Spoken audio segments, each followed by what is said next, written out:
Alright guys, we're going to do a quick trailer reaction for The Party's Just Begun, the Legacy of the Night of the Demons documentary, which is coming out very soon. I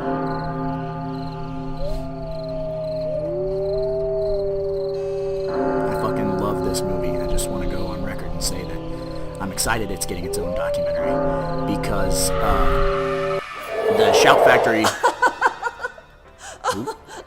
I was just getting ready for my party. What? Are you surprised to see me? What I'm more surprised about is, like, we're talking about it today, you know? Stooge, man. That's pretty special, you know? You're pretty lucky if you get involved in something like that. What I was saying is It is the quintessential Halloween movie, but it's a low-budget movie and it's cheesy. I mean, I guess that's the charm, I don't know. The fact that it's caught on like this is really a kick.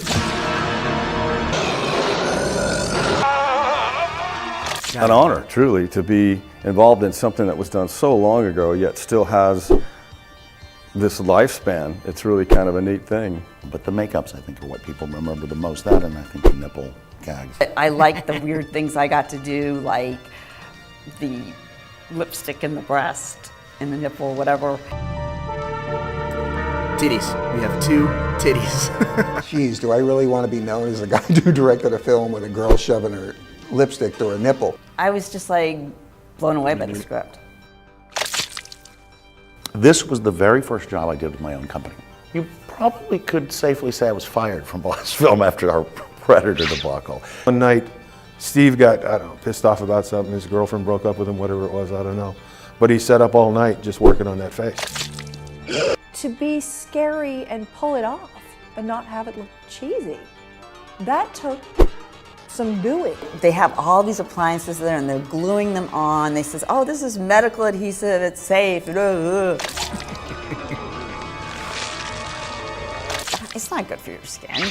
I just can't believe that out of all the movies I've done, from Spider-Man to The Abyss to Ghostbusters, people talk as much about this almost as they do about Slimer. I can't figure it out. Sorry, Kevin. There were days I thought if I could get away with it, I might push him off a bridge or something, you know. And I'm sure I know he felt the same way about me. I was late, they kept banging on the door. We gotta get something on film. I'm like, we're establishing the look. She looks like a clown right now. We can't film this. She looks like a clown for the whole movie. I think the fact that everyone cared so much about doing their job to the best of their ability is why the film ends up looking as good as it does. Again, I was very pompous back in those days. Not that I'm not still. The producers in that said they were going to do more of them, and they said, we are going to bring you back. That never happened. Damn it. I was so stunned when I got the offer to star in Demons 2. Well, luckily, the producers did not hate me after my hijinks on part 1, and so they called me back. Well, we're going to kill people with holy water. You mean like a machine gun? Yeah. Oh, I love that.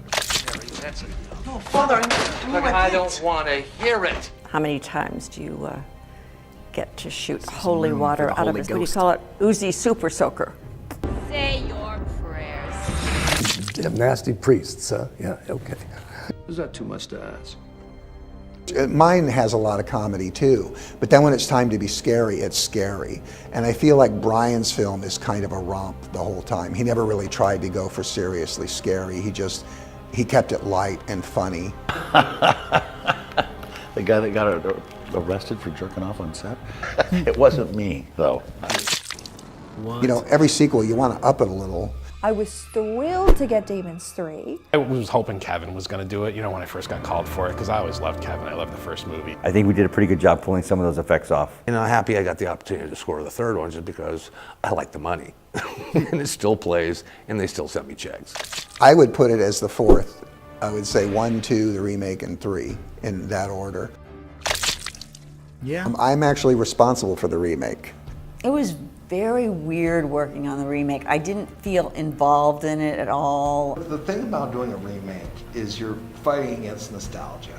I started bombarding them with calls. I was like, look, there's Tiffany nobody better to Chavez. play Angela than me. You have to cast me in this. They're like, well, we already have an Angela. I'm like, this is bullshit. When we were talking about doing part 2, sequel to the remake, we were going to use Tiffany as Angela. My cameo involves bending over for the camera again. I remember sitting there watching it thinking, oh my God, this is 30 years later. Makeup effects have advanced. Your effects are not as cutting edge as the effects we had.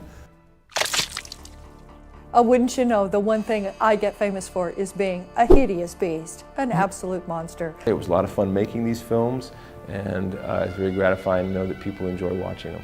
It's got the scares, it's got some great laughs in it. It's a really good movie. I'm proud of the movie. For a while there, it was just a big old party. And I think that's the main part of it, sense of humor. And then, you know, all those girls don't hurt either. Like Father Bob, bless you. Watch that holy Father water. Bob forever. Watch the holy water. Thank you for loving this movie and giving me this thrill these last few years. Man, I love the Night of the Demons fans. They're the best fans of all. Keep it alive, and thanks for paying attention to that. Well, Being Z-Boy. drawn to it. It's awesome. From the I Fear. think a lot of times it's just lightning in a bottle, and you guys all responded to it. I can give you all my theories, but the bottom line is, I don't know any more than you do why it became a big cult fan favorite that it has.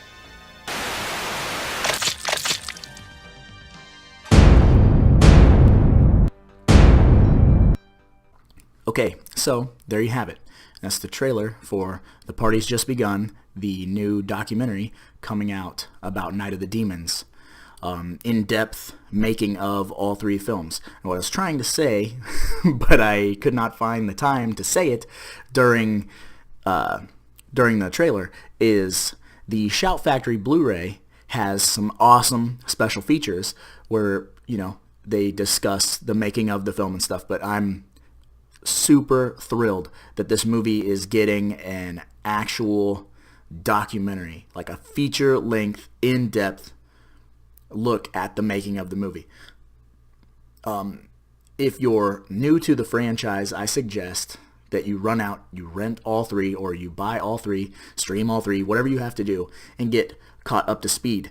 And if you got a couple extra bucks, throw some their way for that Indiegogo campaign, because the more money that they get, the more stuff they can put on screen for the fans of the franchise. I just wanted to make a quick video so you guys can see the trailer, see that I'm excited. I hope that you're excited. Let me know in the comments what you think, and you know, I'll see you at the party, because I'm definitely going to be checking this out, because after all, there's a lot of movies out there, and somebody's got to watch them, so why not me, right?